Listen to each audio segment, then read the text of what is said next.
제자들이 성전을 나오면서 그 성전 건물을 보면서 이야, 대단합니다. 이 돌들 좀 보십시오.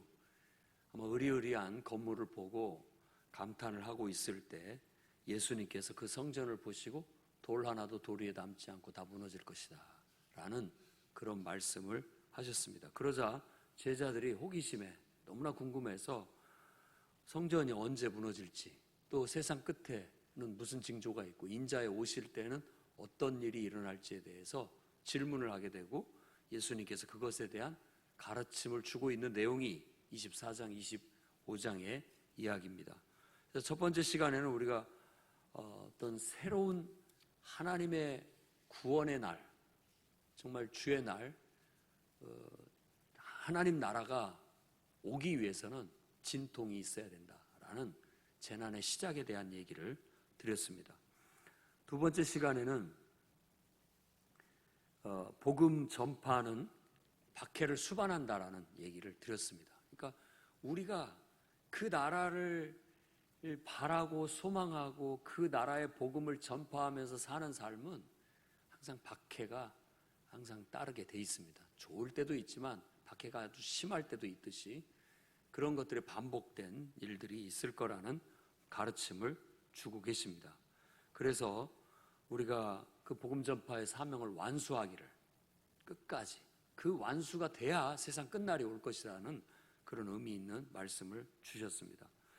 세 번째 시간에는 다니엘서의 예언 70일에 그 70년을 가지고 마지막 한 일에 3년 반과 또 3년 반, 7년이라는 큰 환난, 어떤 그런 것들에 초점을 맞춰서 정말 마지막 사탄의 기승을 부리는 성도를 향한 박해가 있을 것이고, 그 후에는 바로 그 성도들을 박해한, 하나님을 거역하고 박해한 악의 세력들에 대한 하나님의 심판이 임할 것이다 라는 그런 대환란에 대한 얘기를 하고 있습니다.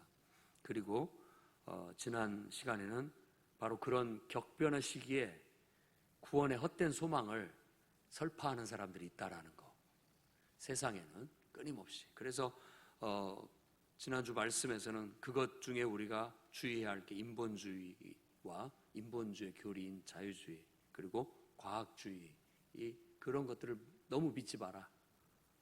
그것들이 우리의 구원자인 것처럼 또 그것들을 구원자라고 가르치는 거짓 선지자들을 경계해야 된다라는 그런 말씀을 나누었습니다. 오늘은 그 다섯 번째 시간으로 이제 인자의 오심, 그러니까 우리로 말한다면 예수님의 재림에 대한 그런 교훈으로 오늘 가르침을 주고 있는 이 29절에서 35절 말씀을 가지고 다음과 같은 은혜를 나누고자 합니다. 첫째는 구약의 선지자들이 예언한 심판의 날에 칭찬과 상을 얻을 수 있도록 믿음으로 나아가시기 바랍니다. 29절에서 31절을 잘 읽어보면 그날 환난 후에 즉시 해가 어두워지며 달이 빛을 내지 아니하며 별들이 하늘에서 떨어지며 하늘의 권능들이 흔들리리라, 이렇게 얘기하는데, 이 말씀이 바로 이사야서 13장 9절 10절 이걸 인용한 겁니다. 이사야 선지자의 글을 인용한 겁니다. 그러니까 이사야 선지자의 글에는 보라, 여호와의 날 곧 잔혹히 분냄과 맹렬히 노하는 날이 이르러 땅을 황폐하게 하며 그 중에서 죄인들을 멸하리니 하늘의 별들과 별무리가 그 빛을 내지 아니하며 해가 돋아도 어두우며 달이 그 빛을 비추지 아니할 것이다 라는 그 말씀의 인용과 변형입니다. 그러니까 여기서는 네 개의 주어와 네 개의 동사가 있어요. 그러니까 해가 어두워지고 달이 그 다음에 빛을 내지 않고 별들이 하늘에서 떨어지고 그 다음에 하늘의 권능들이 흔들릴 것이다 라는 겁니다. 그럼 이걸 문자적으로 해석을 하면, 완전히 이 지구 전체가 다 떨어지고 흔들리고 그런다는 거 아니에요. 그러니까 이런 것들이 실제 문자적으로 그렇게 일어날지, 이런 것들에 대해서는 많은 학자들이 의견이 나뉩니다.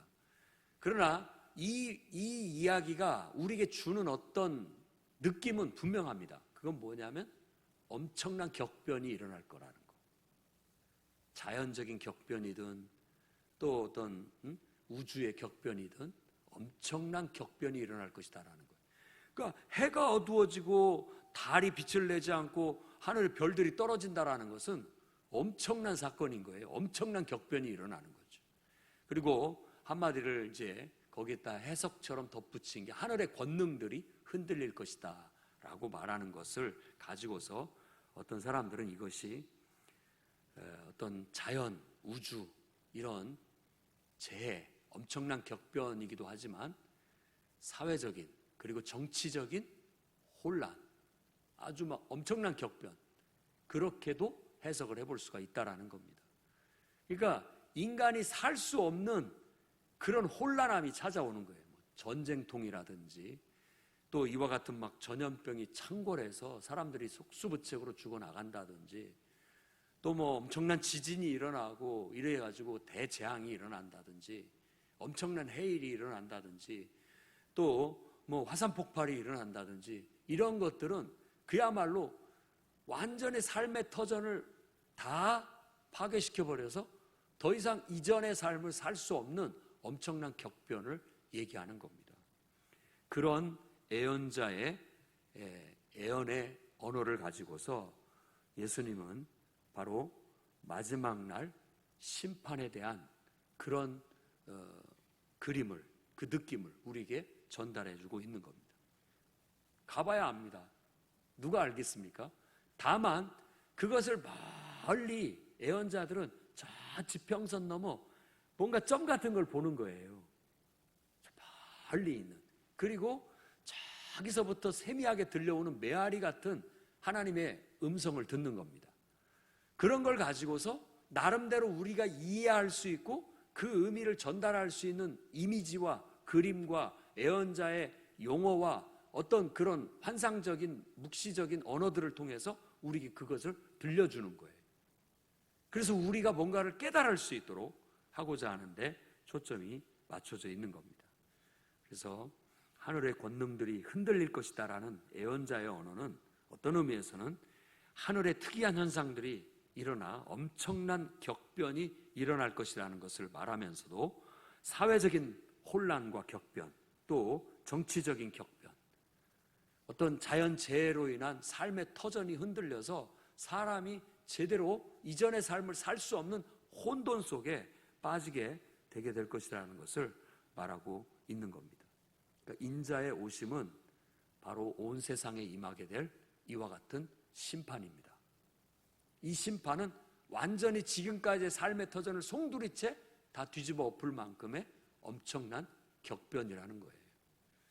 그래서 심판이라는 게 그냥 멸망, 아무도 못 살도록 세상을 다 파괴해버리고 더 이상 사람이 생존할 수 없는 세상으로 만들어버린다, 그런 느낌이 아닙니다. 이것은 악과 저주를 심판해서 싹 걷어내버리겠다라는 뜻입니다. 왜냐하면 구약 성경을 잘 읽어보십시오. 이사야서, 에레미야서, 스가랴서, 학개서, 그 하나님의 심판에 대한 얘기를 다룰 때 바로 하나님 온 세상의 여러 민족들에 대한 심판을 얘기하고 있는 거예요. 그 민족들에 대해서 그 낱낱이 그들이 하나님 앞에 범죄하고 악을 행한 것들에 대한 심판인데, 궁극적인 것은 뭐냐? 그 모든 악을 송두리째 이 세상에서 뿌리째 뽑아 걷어내버리겠다라는 거예요. 우리가 살아갈 삶의 터전을 아예 아무도, 어떤 생명체도 살 수 없도록 다 파괴시켜버리고 멸망을 가져오겠다라는 뜻이 아니라는 말이에요. 심판이라는 게. 심판은 이 세상의 악과 저주, 이것을 하나님께서 이제 때가 됐기 때문에 그것들을 다 때려잡고 그 모든 것들을 다 걷어내고 뿌리째 뽑아서 이 세상을 정화시키고 새로운 세상을 만들겠다라는 의미입니다. 그래서 심판과 함께 새하늘과 새 땅의 이미지가 들어오게 되는 겁니다. 예수님의 임재, 곧 인자의 임함이라는 것은 최종적인 단계예요. 최종적인 단계. 하나님의 진노가 다 이 땅에 쏟아 부어요. 그리고 그 악과 저주에 대해서 심판을 다 내려요. 그리고 난 다음에 인자의 임함이 오는 겁니다. 그러니까 이 인류의 역사에 지금 흘러가고 있는 이 직선적인, 우리 기독교의 시간과는 직선적입니다. 직선적인 이 시간 속에 예수님의 임재는 그 모든 것들을 다 판단 딱 내리고 이제는 평정해버리는 그런 의미로서의 인자의 임함을 얘기하는 겁니다. 그러니까 지난주도 말씀드렸듯이 암행어사 출두야를 한 겁니다. 그래서 탐관 오리들 다 때려잡아가지고 벌 줄 거 벌 주고 죽일 사람 죽이고 다 처리하고 이제는 그 마을이 싹 그 악의 무리들을 청산을 해버렸으니까 살기 좋은 마을이 되는 겁니다. 그게 바로 인자의 임함이다라고 지금 설명을 하고 있는 겁니다. 그때 땅의 모든 족속들이 통공할 것이다라는 말씀이 나옵니다. 이것은 스가랴서 12장 8에서 14절 말씀의 변형이라고 할 수 있겠습니다.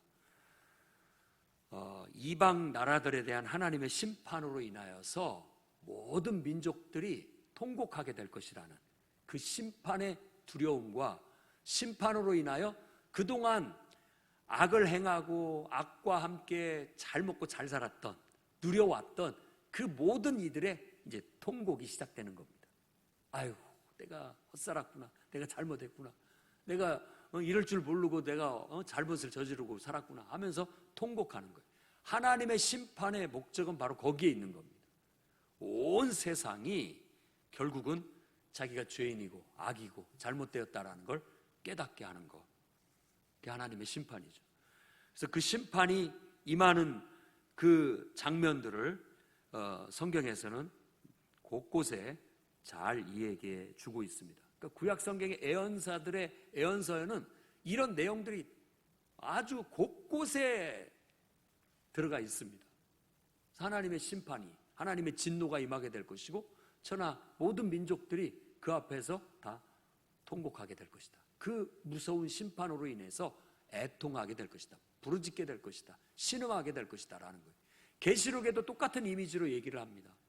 그 심판이 임했을 때 감당할 수가 없어서 저 산이 나를 덮어버렸으면, 바위가 와서 나를 덮어버렸으면, 그런 마음으로 그들이 그 하나님의 최후의 심판이 임하는 것에 대해서 우리 인간이 느낄 수 있는 가장 그 처참한 심정들을 그렇게 묘사하고 있는 거예요. 그러니 우리는 얼마나 다행인 줄 알아야 됩니다. 우리가 예수 그리스도를 믿고 그분의 날개 그늘 아래 피할 수 있었고 하나님을 알게 됐고 그분 안에 있는 구원의 약속을 알게 됐다라는 건 엄청난 행운이고 축복인 겁니다. 만약 그걸 몰랐다면 우리도 이런 상황을 맞이할 수 있게 되기 때문입니다. 그날에 그냥 너무나 무섭고 황당해서 통곡하고 부르짖고 감히 어떻게 할 수 없는 그런 상황에 심판에 놓여질 수 있기 때문에 그렇다는 겁니다. 인자가 구름을 타고 하늘 구름을 타고 영광과 또 능력으로 올 것이다 라는 말은 다니엘서 7장 13절 말씀의 인용입니다. 인자라고 말한 다니엘서의 의미를 알아야 됩니다. 왜냐하면 인자는 사람의 아들이에요. 근데 이 사람의 아들인데 사람 같으면서 신적이에요. 하나님 같아. 근데 왜 인자라고 얘기를 했느냐? 앞에 짐승을 얘기했기 때문에 그렇습니다. 짐승. 세상이 다 사람 같은 존재가 살고 있지 않고요, 하나님이 그 마음에 없고 그 속에 사탄의 유혹과 사탄의 역사로 인해서 그 마음에 마귀가 들어가 있는 사람들은 그야말로 짐승이요, 더 나아가서는 괴물들인 거예요. 그들이 끌고 가는 역사는 괴물들의 싸움이에요. 잔인한 사륙기계 같은. 다니엘서는 바로 그런 이미지로 세상을 말하고 있습니다.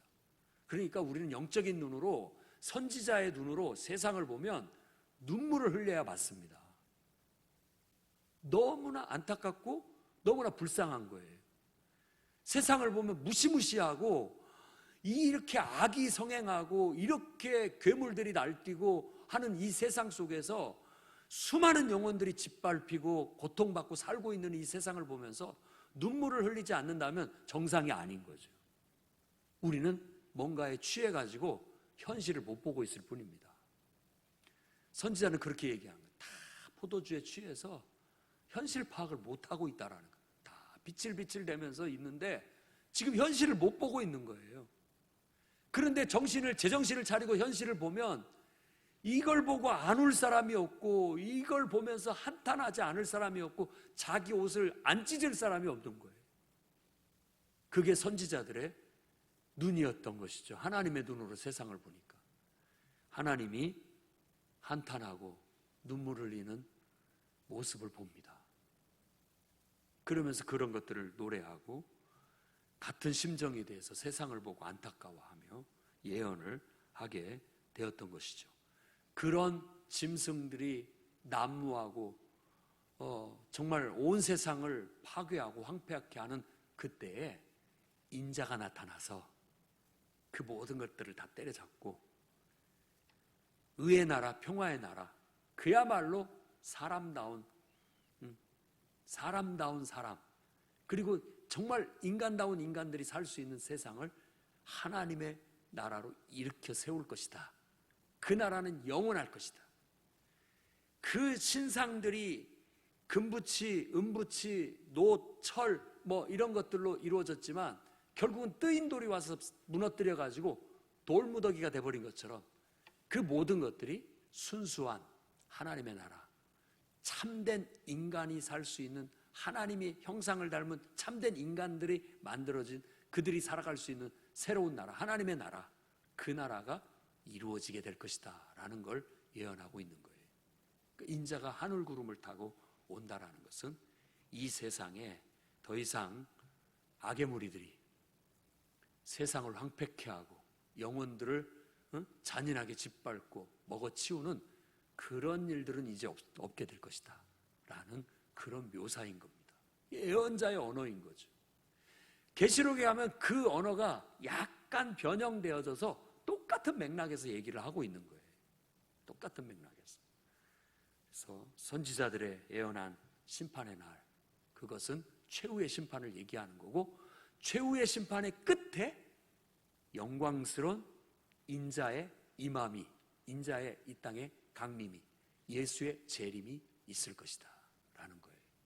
그 재림은 바로 이와 같은 모든 심판을 통해서 싹 모든 게 걷어내고 새로운 세상을 통치하시기 위해서 임하시는 예수 그리스도의 재림을 말하고 있다라는 겁니다. 그러면서 이제 한 얘기를 더 하는데, 인자의 임함이 우리에게는 구원과 최종적인 승리의 종결이 될 것이다라는 말씀을 구약 성경을 또 인용해서 말하고 있는 겁니다. 이 내용들은 하늘 이 끝에서 저 끝까지 사방에서 그의 택하신 자들을 모을 것이다. 나팔 소리와 함께 천사들을 보내서 다 불러 모을 것이다. 이 나팔 소리, 나팔은 어떤 것을 알리는 신호잖아요. 왕이 임할 때 나팔을 보면 빵빵빵 불면서 임금님이 행차하신다 하고 외치면 모든 사람들이 그 말을 듣고 그 앞에 다 경배하는 겁니다. 임금님의 임함을 그렇게 외치고 나아가는 것처럼 예수님의 재림과 함께 결국은 이제 그의 충신들, 그의 택한 자들, 곧 계시록 말씀처럼 본다면은 정말 순교하면서까지 끝까지 신실한 믿음을 잘 지켜낸 충성된 자들, 그 의인들을 다 불러 모은다는 거예요. 근데 이 용어를 어디서 갖고 왔느냐? 구약 성경에서 가져왔습니다. 신명기나 이사야나 에레미야나 에스겔서나 이런 데에서 결국 자기 백성들을, 흩어진 자기 백성들을 다 불러 모으게 될 것이다 라는 이 선지자들의 예언의 말들을 갖고 한 겁니다. 그래서 이 말이 신약 성경에도 와서 바울도 결국은 하나님께서 이스라엘 백성들을 다시 불러 모을 것이다 라는 그런 말씀을 인용하게 되고, 그 이스라엘 백성이라고 했을 때 지금 그 아브라함의 혈통, 유대인의 혈통만을 얘기한 것이냐, 아니면 예수 그리스도를 믿고 거듭난 모든 하나님의 백성, 하나님의 자녀들을 얘기할 것이냐, 우리는 그 후자로 봐서 바로 예수 그리스도를 통해서 거듭나고 예수 그리스도의 복음에 복종하여 하나님의 자녀가 된, 하나님의 백성이 된, 성령으로 인침을 받은 모든 사람들을 결국은 다 불러 모으게 될 것이다. 이 말은 최후의 승자로서 그들을 인정해주고 높여줄 거라는 겁니다. 칭찬과 명성이 있을 것이고 그에게 상이 있을 것이라고, 면류관을 받게 될 것이라는 상이 있을 것이라는 거, 그리고 그 승리의 축하 잔치를 어린 양의 혼인 잔치, 이런 것들로 묘사해서 우리에게 말해주고 있는 거예요. 그러니까 예수님의 재림은 바로 그겁니다. 악과 악의 세력들에 대한 심판, 그리고 하나님을 신실하게 믿고 그 나라가 오기를 고대하고 소망했던 정말 의로운 성도들에게는 구원과 승리의 날, 그렇게 지금 이 29절에서 31절 말씀을 구약의 선지자들의 예언의 언어를 가지고 예수께서 다시 한번 얘기해 주고 있는 겁니다. 그러니 우리는 이 말씀을 들으면서 뭘 생각해야 되겠습니까? 주님의 임하시는 날 악의 무리 속에 속해가지고 같이 하나님의 심판을 받고 통곡하고 멸망받는 그런 사람이 돼야 되겠습니까? 아니면 정말 하나님을 알고 예수 그리스도 안에 있는 구원의 기쁨과 소망을 알고 그 믿음을 잘 지키고 있다가 주님이 오시는 날 기쁘게 그분을 맞아서 칭찬과 명성을 얻고 상을 얻고 생명의 면류관을 얻고 그분과 함께 기쁨의 잔치에 참여할 것입니까? 선택하라는 겁니다. 여러분과 저는 바로 이 성경에서 예언하고 있는 이 심판의 날에, 예수님의 임하시는 재림의 날에 칭찬과 명성과 생명의 면류관, 상을 얻는 그런 성도들이 다 되시기 바랍니다. 두 번째로는 인자의 징조를 보거든 경각심을 갖기를 바랍니다. 여기서 한 가지 분명히 짚고 넘어가야 할 게 그거예요. 대부분 대환란 하면 우리가 좀 혼란스럽게 생각하는 것이 있어요. 다니엘의 마지막 한 일에, 그러니까 3년 반과 3년 반의 그 핵심은 뭐냐면, 전 3년 반은 성도들이 이 악의 무리들한테 핍박받는 얘기예요. 핍박받는 얘기. 성도들이 환난과 핍박을 받는다라는 거예요. 예배를 못 드리게 하고 막 성전을 더럽히고 온갖 방해와 우리를 고통스럽게 하는 일들이 벌어질 거라는 거. 그리고 난 다음에 3년 반의 핵심은 뭐냐면, 그런 악의 무리들에게 하나님께서 완전히 진노를 쏟아 붓는다라는 얘기거든요. 그게 계시록에서도 7인, 7대접, 7나팔로 나타나는 얘기들이에요. 하나님이 악의 세력들에게 완전히 심판을 내리겠다, 그 악을 완전히 진멸하시겠다라는 그 이야기가, 하나가 7개의 인이 띄어질만 하면 또 다시 거기에서 나팔이 나오고, 나팔이 또 끝날 때 되면 대접이 나와가지고 그 진노가 아주 무시무시하게 임하게 될 것이라는 것을 말하고 있는 것이죠. 그러니까 그렇게 생각을 해야 됩니다. 하지만 분명한 것은 뭐냐면, 그런 하나님의 대대적인 무시무시한 심판의 날이 임하기 전에 성도들에게도 환난의 날이 있다라는 겁니다. 그러니까 그걸 헷갈리면 안 돼요. 인자가 예수께서 재림하시는 날이 최종 끝이에요. 근데 그 끝날에 어떤 징조가 있겠습니까? 라고 한다면, 그 끝날의 징조들이 여러 가지가 나타나는 거예요. 전쟁, 기근, 또 지진, 화산 폭발, 또 어떤 이상한 전체 현상들, 많은 다양한 질병과 온갖 재난들이 다 있을 것이다 라는 그런 얘기입니다. 그런데 그런 일들이 일어났을 때 그 징조를 보고 이제 곧 주님 오신다 라고 우리는 생각을 하게 된다라는 겁니다. 근데 이때 우리가 주의해야 할 것은 뭐냐면, 주님이 곧 오신다지 주님이 지금 온다가 아니라는 겁니다. 지금 말하는 핵심이 거기에 있어요. 그러니까 무화과 나무의 비유와 여름의 비유를 하고 있습니다. 무화과 나무는 여름이 되면 이파리가 무성하게 이렇게 피어나는 거잖아요. 그게 여름이라는 징조잖아요. 그러면 우리가 세상의 징조에 대해서도 말할 때 난리와 난리 소문을 듣고, 전쟁 소문을 듣고, 온갖 지진과 기근과 온갖 재해와 재난과 화산 폭발, 온갖 많은 문제들을 다 이렇게 봤을 때, 이 모든 것들이 바로 그 마지막 날 하나님의 심판이 임하는 것에 대한 하나의 징조로 볼 수 있습니다. 징조로 볼 수가 있어요. 그런데 그런 징조가 나타난다고 해서 야, 주님 온다, 이제 다 올 스톱 하고 이렇게 하지 말라는 겁니다. 임박하다는 경각심만 가지라는 겁니다. 경각심만 가지라는 거예요. 거기에서 넘어가면 안 되는 거예요.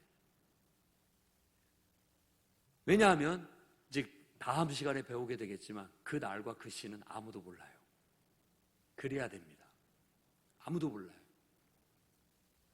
그래서 저는 여러분들이 징조를 볼 때 그 징조를 보면서 정신 차려야 되겠다, 근신해야 되겠다, 깨어서 기도해야 되겠다, 이런 마음으로 더 내가 내 사명을 성실히 감당해야 되겠다, 이런 마음을 가져야지 주님 곧 와, 일할 것도 없어, 이거 할 것도 없어, 이제 곧 주님 오면 다 끝이야, 이런 생각은 우리가 해서는 안 될 잘못된 생각이라는 걸 깨우칠 수 있기를 바랍니다.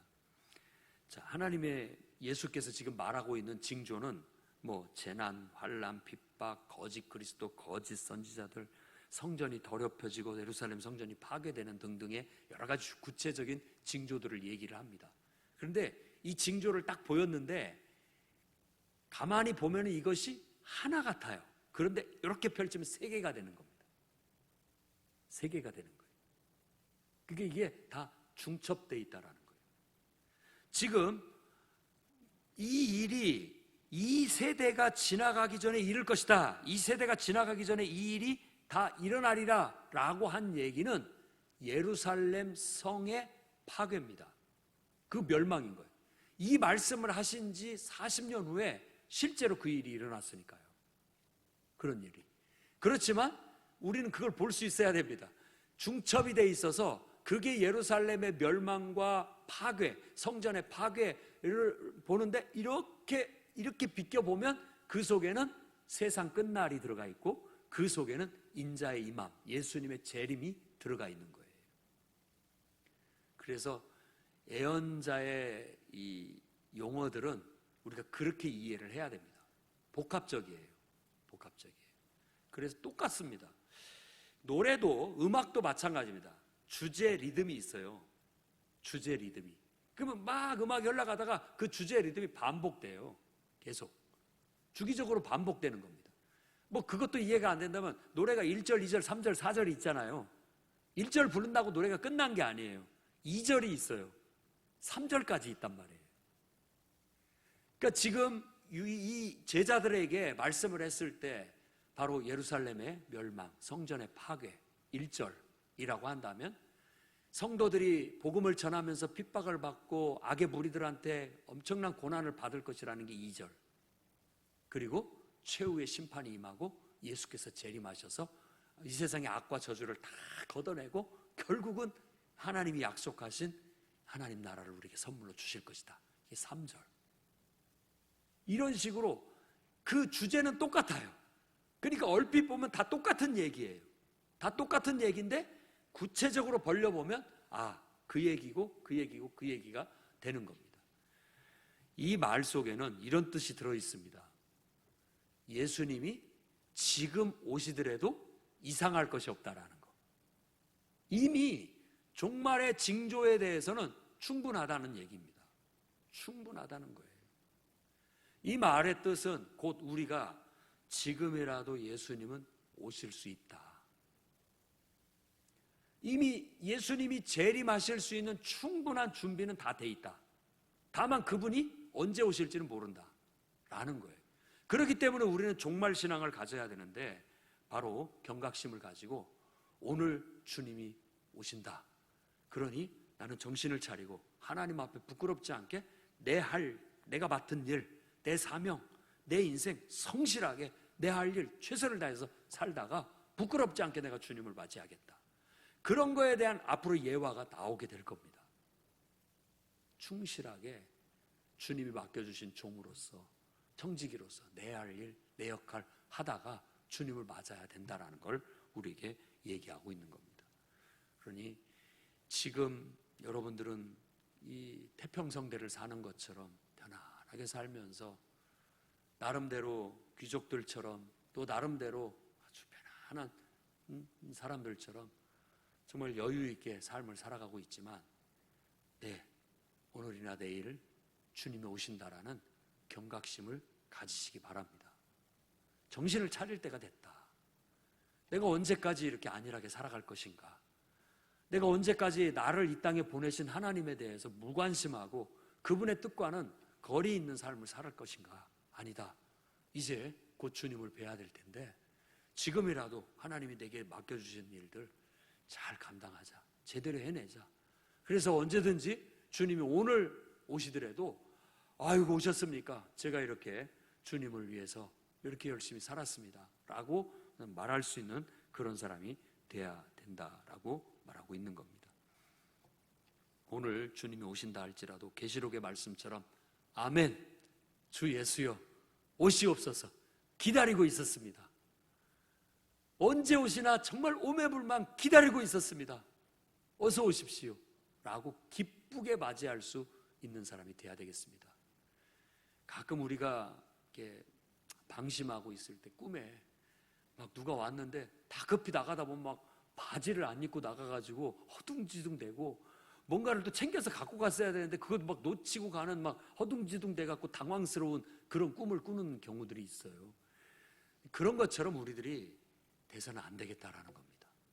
지금 주님 오시, 잠깐만요. 지금 내가 준비가 안 돼 있는데 어떻게 하면 좋을까? 막 허둥지둥 되는 그런 인생이 아니라 언제든지 깨어 있어서 언제 오시든지 기다리고 있었습니다. 어서 오십시오 라고 맞이할 수 있는 그런 경각심을 가지고 살아갈 수 있기를 바랍니다. 마지막으로는 없어질 세상보다 영원한 말씀을 붙잡으라 하는 것입니다. 오늘 말씀에 천지는 없어질지언정 내 말은 없어지지 않는다 라는 말씀으로 마무리를 하고 있습니다. 그러니까 세상은 심판으로 없어질 겁니다. 그러나 예수님의 말씀은 진리이기 때문에 그 말씀은 끝까지 남을 겁니다. 그렇다면 여러분은 없어질 세상을 의지할 겁니까? 아니면 진리이고 영원히 남을 예수님의 가르침을 의지할 겁니까? 선택하시라는 겁니다. 자, 다 썩어 없어질 아니면 불타 없어질 세상을 위해서 아무리 내가 거기다 뭘 쌓아놓은들 뭘 이룬들 그것에 가치를 둔들 무슨 소용이 있습니까? 다 불타 없어져 버리고 말 텐데. 나중에 주님 앞에 갔을 때는 벌거벗은 모습이라는 거예요. 아무것도 없어요. 나는 뭔가가 있는 줄 알았거든요. 엄청난 내가 성을 쌓았고 바벨탑 같은 멋진 인생을 살았다고 생각을 하는데 결국 하나님 앞에 갔을 때는 아무것도 없는 벌거숭이 같은 거예요. 부끄러워서 갈 수 없는 거예요. 그러나 우리가 예수님의 가르침을 진리로 알고 그 말씀을 붙잡고 그 말씀을 지켜내고 그 말씀을 살아내기 위해서 힘썼다면 정말 세상에 어떤 그런 바벨탑 같은 성은 못 쌓았다 할지라도 신앙의 인격과 정말 그 믿음의 복음의 탑을 쌓았고 생명의 탑을 쌓았기 때문에 주님 앞에 갔을 때는 그것이 고스란히 남아서 하나님 앞에 그걸 올려드릴 수 있다는 거예요. 그랬을 때 주님은 잘했다. 작은 일에 충성했으니 더 큰 것들을 이제 감당해라, 받아라 하고 주시겠다라고 얘기하고 있다는 겁니다. 그러니 우리가 한번 우리의 사고방식을 한번 살펴봅시다.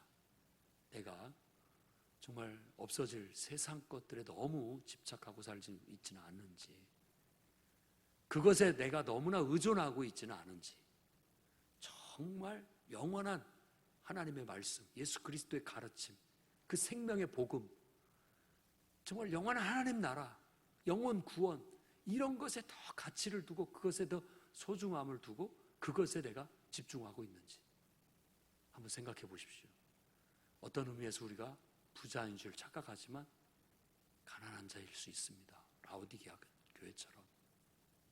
그러나 우리가 믿음으로 눈을 뜨고 제대로 보고 무엇이 더 가치 있고 소중한 일인 줄 안다면 우리가 마지막 날에 낭패를 당하지는 않을 것입니다. 그러니 없어질 세상보다 영원한 말씀을 붙잡고 그분의 말씀을 실천하고 그분의 말씀을 온 세상에 전하는 일에 좀 더 가치를 두고 여러분이 인생을 투자하시기를 주의 이름으로 축원합니다. 기도하겠습니다. 거룩하신 주님,